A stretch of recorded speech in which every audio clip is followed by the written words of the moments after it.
अच्छा मुझे ये बताइए, आपने भाजपा क्यों छोड़ी? कांग्रेस से टिकट मिलने की गारंटी मिली थी इसलिए छोड़ी, या भाजपा की रीति नीति आपको पसंद नहीं आ रही थी इसलिए छोड़ी, नरोत्तम मिश्रा से झगड़ा था इसलिए छोड़ी? क्यों छोड़ी भाजपा? देखिए, आपके 3 प्रश्न है, मैं तीनों प्रश्नों का उत्तर अलग अलग दूंगा।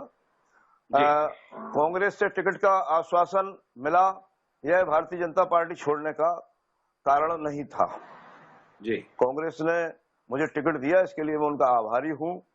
और मेरा जो काम था, मेरा जो काम है दतिया विधानसभा क्षेत्र में, उसके कारण मुझे टिकट मिला था। लेकिन टिकट की महत्वाकांक्षा के कारण भाजपा छोड़ी है, सही नहीं है। दूसरी बात, आपने कहा कि भारतीय जनता पार्टी की रीति नीति से आप नाराज हो गए थे, रुष्ट हो गए थे। तो भारतीय जनता पार्टी की रीति नीति एक जमाने में श्रद्धेय अटल बिहारी वाजपेयी के रास्ते पर चलने वाली भारतीय जनता पार्टी थी, जिसमें सत्ता लोलुपता नहीं थी। और आपको स्मरण आएगा हिमांशु जी के जब एक वोट से अटल जी की सरकार लोकसभा में मत विभाजन में गिरी, उसके पूर्व उस जमाने के बड़े राजनीतिक प्रबंधक स्वर्गीय आदरणीय प्रमोद महाजन जी होते थे। उन्होंने अटल जी से कहा कि यदि आप चाहो तो 10-15 सांसदों की व्यवस्था कर सकता हूं, जुगाड़ कर सकता हूं। श्रद्धेय अटल जी बोले, सरकार आज जाए तो कल चली जाए, लेकिन ऐसी सत्ता को मैं छूना पसंद भी नहीं करूंगा जो जुगाड़ से आए, खरीद फरोख्त से आए।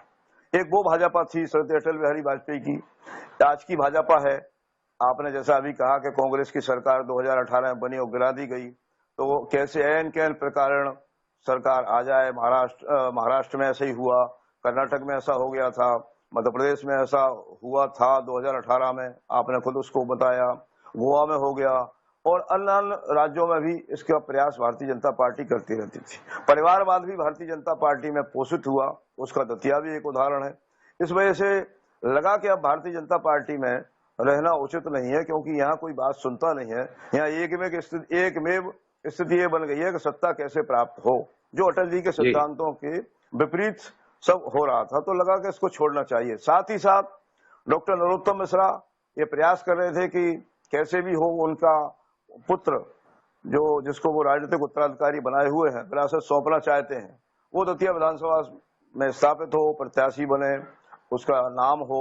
और इसलिए वो लगातार मेरा नाम पीछे करते थे, मुझे हर मामले में नीचा दिखाने का प्रयास करते थे। फिर जब इस पे भी बात नहीं, उनको लगा कि ये तो इसके बाद भी अवधेश नायक लगातार लोकप्रिय हो रहे हैं, इनकी लोकप्रियता में कोई गिरावट नहीं आ रही है, तो उन्होंने मेरे परिवारीजनों को परेशान किया, मुझे भी परेशान किया। मुझे विभिन्न प्रकरणों में झूठा फंसाने का प्रयास हुआ। मेरा एक भतीजा है, उसको 64 दिन जेल में रहना पड़ा। भारतीय जनता पार्टी में मेरे सारे लोगों से बहुत अच्छे आत्मीय संबंध रहे हैं। सबसे मैंने गुहार लगाई, आरएसएस के लोगों से, संघ के प्रचारकों से भी बात की प्रदेश स्तर पर, लेकिन नरोत्तम के सामने सब लाचार नजर आए।